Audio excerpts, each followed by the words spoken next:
சிவன் 64 ரூபங்களாக இருக்கிறான். அவனுடைய ரூபமே சிவன் வேறு பைரவர் வேறு இல்லை. பைரவங்கிறதே வடச்சொல், பைரவர்ங்கிறது தான் கரெக்டான பைரவர். இதனுடைய தலைமை பீடம் சீர்காழி திருச்சல். சீர்காழி தான் பைரவருக்கு தலைமை பீடம். ஸோ இதுக்கு என்ன திருநாமம் வைக்கிறதுன்னா, அங்கே போய் பார்த்தா ஆகாச பைரவன் இந்த அரவஸ்தால இல்லாத ஒரு நாமம் இருந்தது. ஆனால் இவரும் ஆகாசத்தை பார்த்து கொண்டிருக்கிறார் இவர் ஆகாச பைரவர் அப்படின்னு வச்சதுக்கு பிறகு இங்கே நிறைய சேவார்த்திகள் வராங்க, வந்து நிறைய விஷயங்களை சொல்கிறாங்க. எனக்கு வீடு வாங்கணும், வாங்கிட்டேன், எனக்கு ப்ரொமோஷனாக இப்போ சொல்லுவாங்க எல்லாரும். ஒரு நாள் எல்லாரும் கூப்பிட்டு கொஞ்சம் பேட்டி கொடுங்களேன்னு.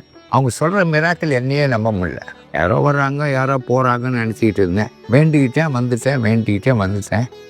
இது மாதிரி நடக்குதுன்றது ஆகாச பைரவர் இங்கே எழுதியிருக்கார். ரொம்ப அற்புதமாக. பைரவரால் என்ன நடக்கும்? எதுவும்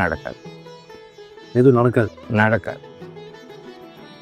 பக்தன் எப்படி நடந்து கொள்கிறானோ அவன் படிதான் நடக்கும்.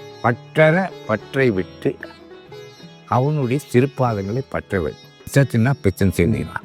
அப்போ என்ன பண்ணணும்னா, ஒன்றென்று தெய்வம் உண்டென்று பசித்தோர் முகம் பாடுறான் பட்டின கேடிகள்.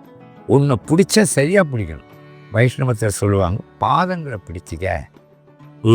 மாணிக்க வாசகர் சொல்லுவார் சிக்கனை பிடித்தேன் இனி எங்கே எழுந்தருள்வது. அவர் பிடிச்சிட்டாரான் அவன் போக முடியும். அப்படியா எல்லா பக்தர்களும் சிக்கனை பிடிச்சிக்கணும். அதனால் எல்லா வைணவமாகட்டும் சைவமாகட்டும் கௌமாரமாகட்டும் எதுவாகட்டும் 6 சமயங்களில் அவனுடைய பாதார விந்தங்களை பிடிச்சிக்கிட்டு நாம் பிரார்த்தனை பண்ணலாம். இந்த திருக்கோயிலை பற்றிய முழு விவரங்களை தெரிந்து கொள்ள எங்களுடைய கோ டெம்பிள் யூடியூப் சேனலில் பாருங்கள்.